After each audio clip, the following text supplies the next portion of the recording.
Hi, I wanted to do a little video now that we're a few days into the wellness group, the 12 days of Christmas wellness.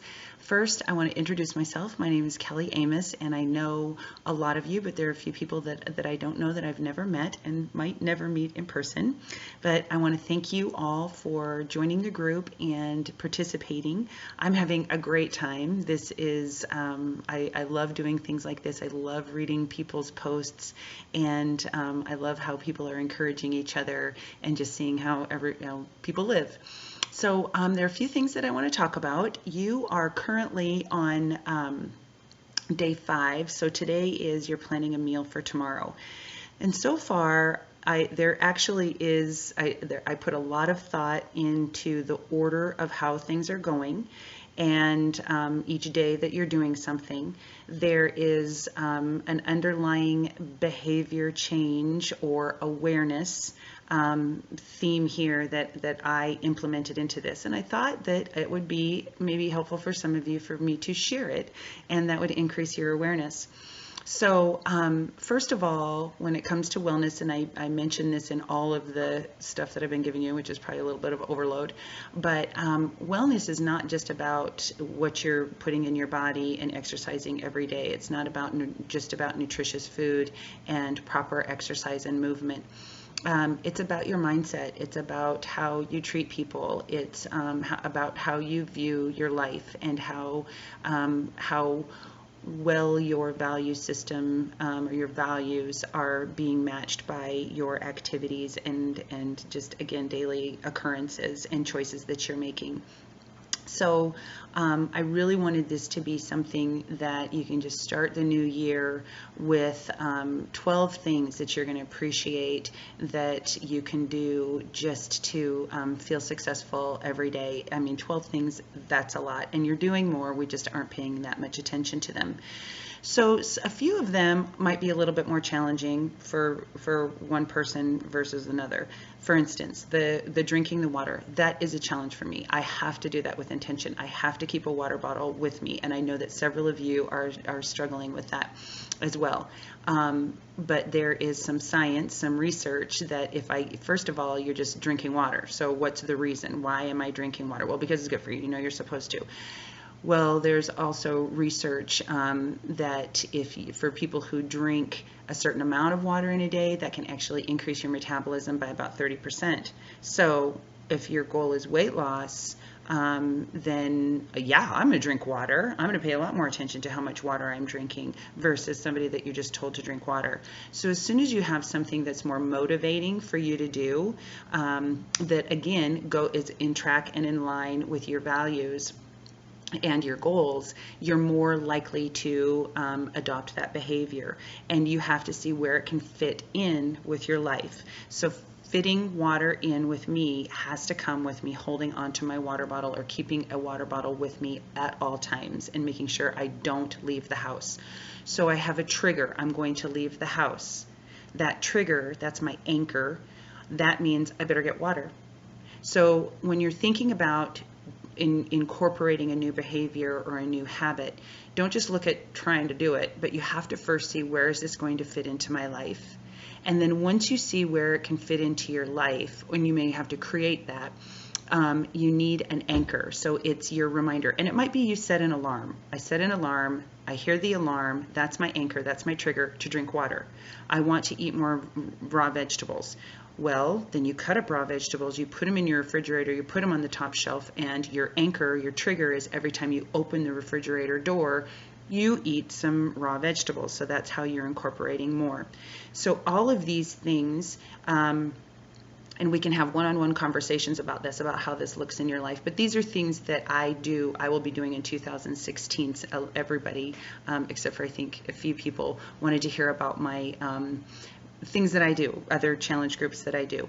So those will be things as far as behavior incorporating, whether it's just behavior change in certain areas or fitness and or nutrition, as well as performance enhancement and weight loss. So I keep looking at my notes here.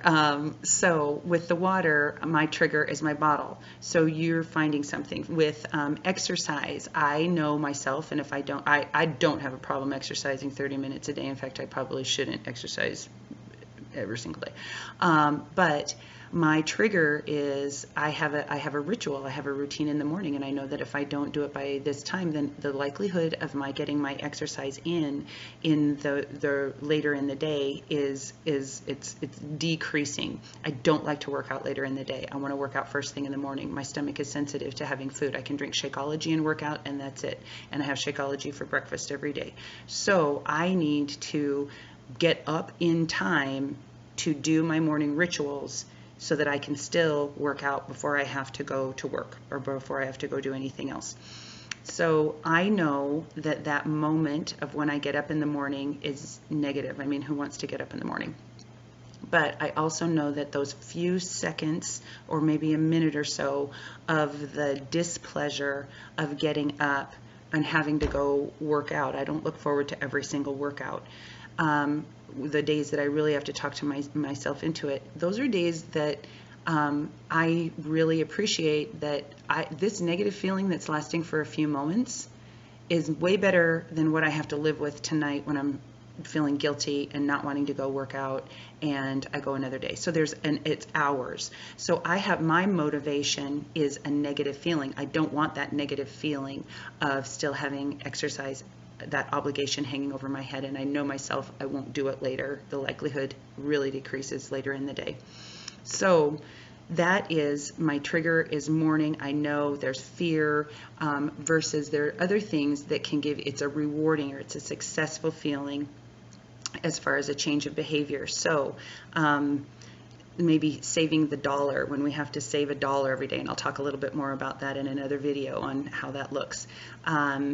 Being grateful, that feeling of when you put your head on your pillow and you're going through your list of things in the day that were so good, you're just reminding yourself of all of the good things, and so that's a reward. That feeling is a reward. Now, I do want to look into the future, and I want you to just kind of look at the list, and it might get to be where I have to do this, I have to do this, I have to do this. Success is more likely when an activity or an action is repeated over time. So the order of how I put these in, there's a process to this. By January 5th, you're going to be used to drinking 60 ounces of water every day, and you're going to be used to exercising or moving your body 30 minutes every day for a longer period of time than on the very last day eating your omega-3s, getting your fat sources from your omega-3s. So I wanted more time with being successful at things and a balance of some were activities and some were just thoughtful.